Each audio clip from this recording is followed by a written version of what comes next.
कोई बात नहीं।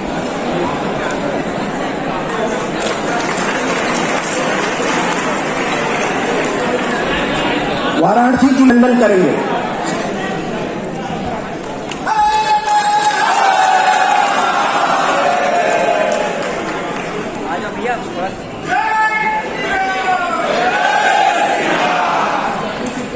अब काशी क्षेत्र के अध्यक्ष श्री महेश चंद्र अभिनंदन करेंगे।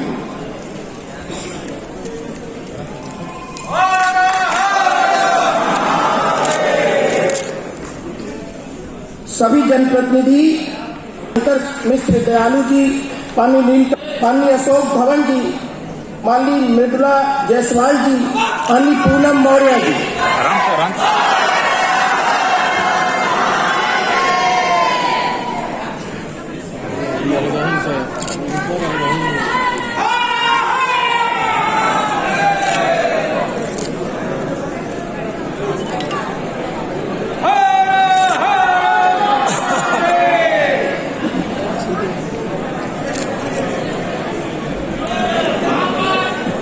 डॉक्टर नरेंद्र पटेल जी और माननीय अशोक धवन जी।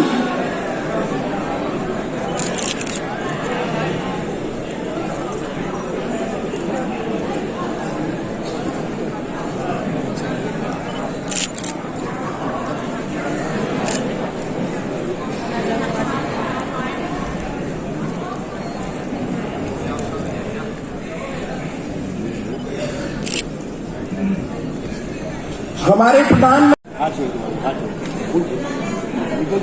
वंदे मातरम से यशस्वी व्यक्तित्व के 50 वर्ष के सामाजिक जीवन यात्रा जो वार्ड नगर की गलियों से शुरू होकर हिमालय की गोद में। माननीय मंत्री श्री दयाशंकर दयालु जी कृपया मंच पर आए और पास हो जाइए। मैं भी था हो जाइए। गगन साहब बोल रहे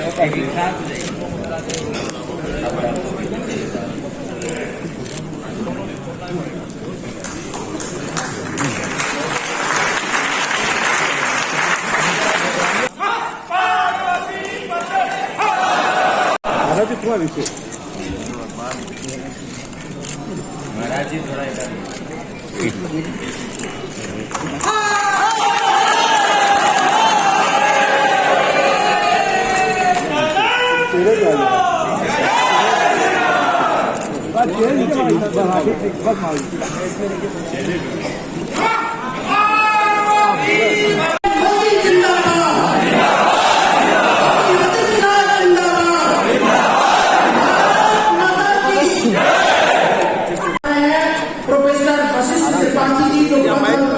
भूषण है श्री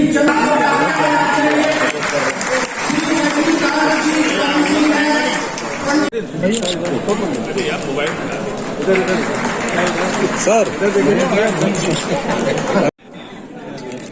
विश्वविद्यालय के कुलपति के रूप में आपके अनुभव और विद्वता का शुरू हुआ।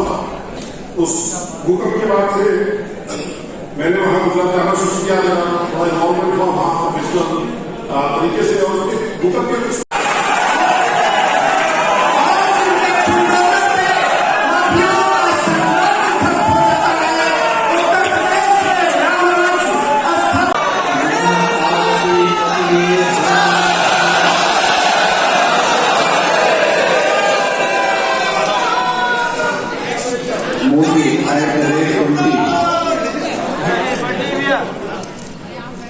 पुस्तक के विमोचन कार्यक्रम में जिनका महत्वपूर्ण योगदान सबको सुनने को प्राप्त हुआ है,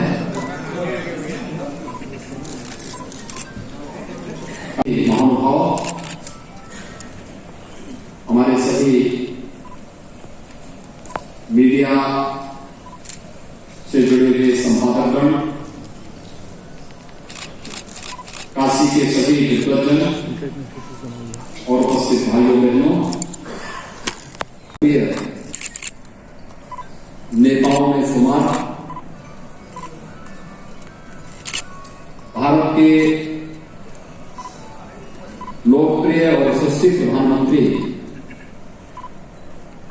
और काशी के जनप्रिय सांसद आदरणीय आदरणीय श्री नरेंद्र मोदी जी के 20 वर्ष के उस सार्वजनिक कार्यप्रणाली पर आधारित इस पुस्तक को विमोचन करने, जो समाज के अलग अलग तबके से जुड़े हुए विभूतियों ने अपने अनुभव के आधार पर देश और दुनिया के सामने प्रस्तुत किया। मोदी @20 तो 20 वर्षों का मुख्यमंत्री के रूप में और देश के प्रधानमंत्री के रूप में आदरणीय नरेंद्र मोदी जी के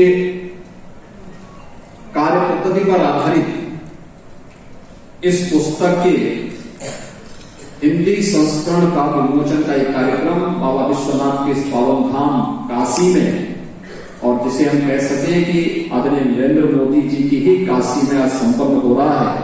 मैं इसके लिए काशी वासियों को बधाई देता हूं और आदरणीय प्रधानमंत्री जी का इस अवसर पर हृदय से अभिनंदन भी करता हूं।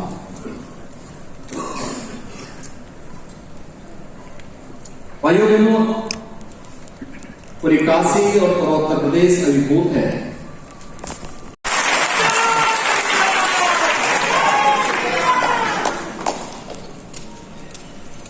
2019 में जब लोकसभा का चुनाव प्रधानमंत्री मोदी जी के नेतृत्व में दूसरी बार भारतीय जनता पार्टी ने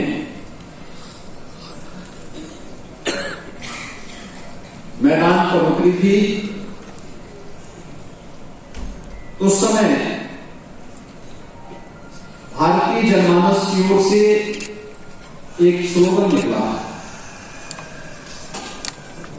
और स्वाभाविक रूप से निकला।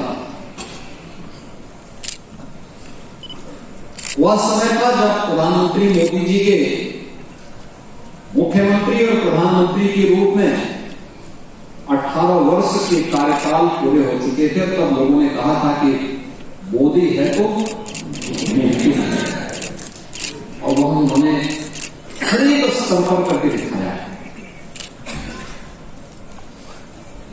अभी आपने हाल में एक समाचार सुना होगा, भारत दुनिया की 5वीं अर्थव्यवस्था बना है।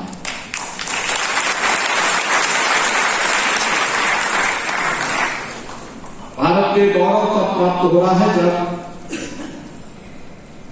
भारत अपनी आजादी की अमृत महोत्सव के आयोजन के साथ जुड़ा हुआ है। 75 वर्ष की यात्रा का साक्षी बनने का अवसर आजादी के 75 वर्षों को और इस उत्सव के साथ जुड़ने का अवसर हमें प्राप्त हुआ। मुझे लगता है कि इस सभागार में हो या इस प्रदेश में, इस देश में कोई व्यक्ति ऐसा नहीं होगा जिसे कोई सरकारी आयोजन इस उत्साह, इस उमंग के साथ मनाने का अवसर प्राप्त हुआ हो। अनेक आयोजन थे, सरकारी आयोजन हो या सरकारी कार्यक्रम, जन सरोकार उसके साथ कैसे होना चाहिए, हर घर करेगा उसका एक प्रमाण होता है। एक उदाहरण है आप सबके सामने। और ऐसे ही भारत दुनिया की 5वीं अर्थव्यवस्था बने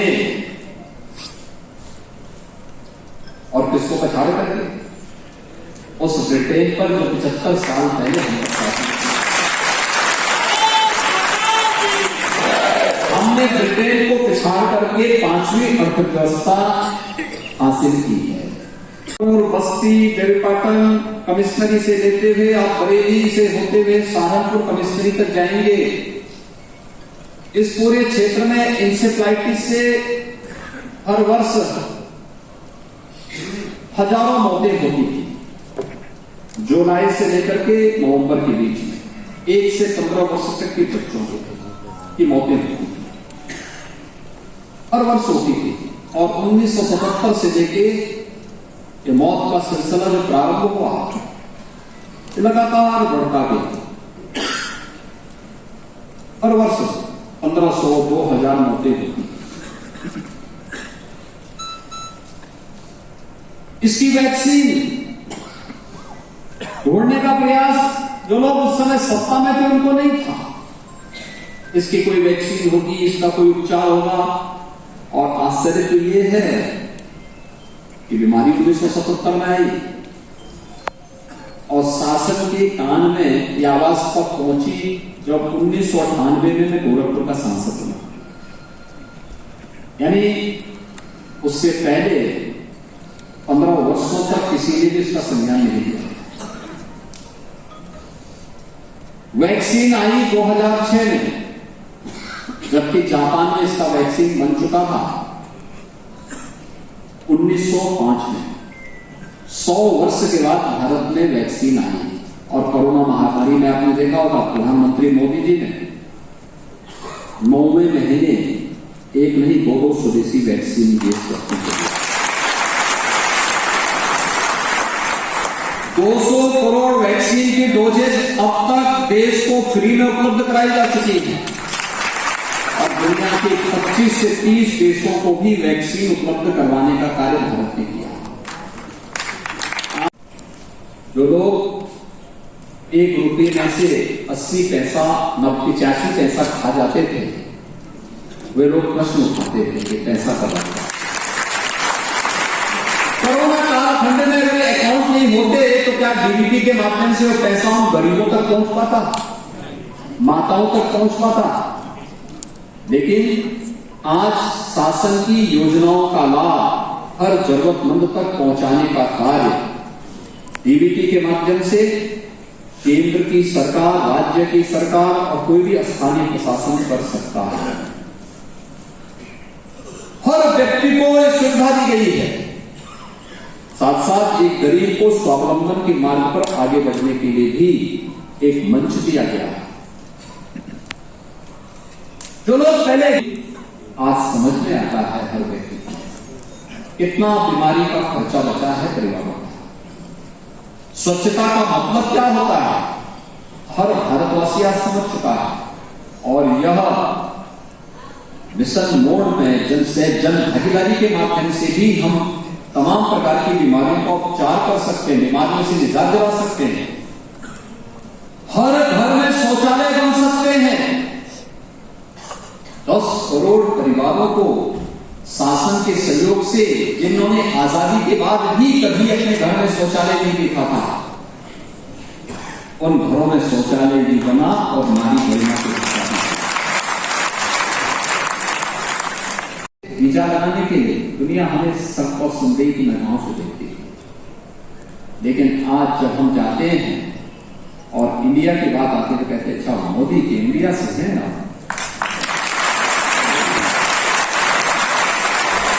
हर एक प्रवासी भारतीय इस बात को कहता है कि मोदी जी के नाम पर आज हमारी पहचान दुनिया के अंदर बन गई।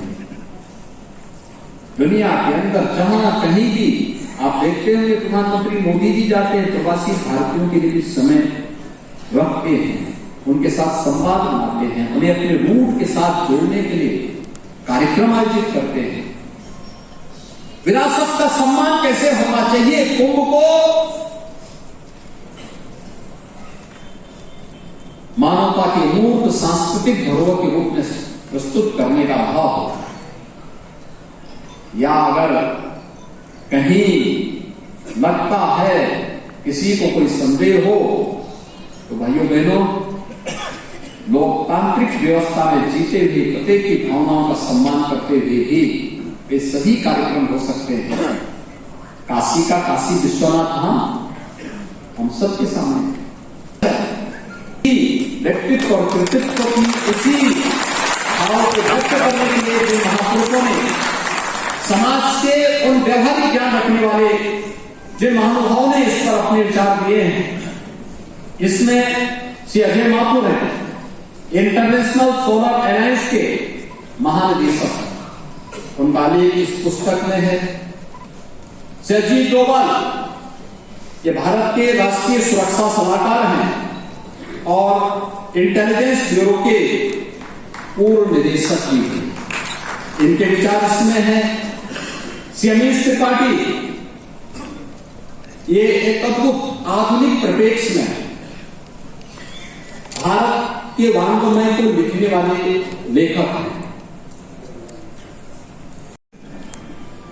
सुधा मूर्ति इंफोसिस फाउंडेशन के अध्यक्ष हैं, सुरजीत भल्ला ये भारत बांग्लादेश भूटान सहकारी निदेशक हैं, डॉक्टर एस जयशंकर ये वर्तमान में भारत के विदेश मंत्री हैं और कई देशों में भारत के राजदूत के रूप में वरिष्ठ राजनयिक इस विराट व्यक्तित्व से प्रेरणा ग्रहण करते हुए नए भारत के लिए हमारे स्तर पर प्रधानमंत्री मोदी जी ने आजादी के अमृत महोत्सव के अवसर पर जिन पंच प्रणों की बात की है, जो पंच प्रण में हम सब की सहभागिता किस रूप में हो सकती है, वह हम सब अपने स्तर पर भी प्रधानमंत्री मोदी जी के इन सभी कार्यक्रमों के साथ जुड़कर नए भारत के निर्माण में हम भी अपने स्तर पर प्रयास कर पाएंगे।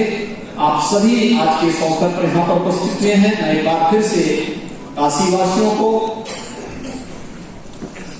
इस पुस्तक के विमोचन के अवसर पर हृदय से बधाई देता हूं और आदरणीय प्रधानमंत्री के पास हृदय से प्रेरणा करते हुए करता हूं कि पुस्तक हर लाइब्रेरी में जाएगी, हर प्रबुद्धजन और समाज का हर तबके का व्यक्ति इस पुस्तक को लेकर के इसके माध्यम से उस अनंत प्रेरणाओं को अपने साथ जोड़ेगा जो व्यापक अनुभव पर आधारित है और व्यापक शोध पर आधारित उन सभी कार्य पद्धतियों को अपनाने का प्रयास करेगा। आप सबके प्रति मेरी शुभकामनाएं। धन्यवाद। जय हिंद।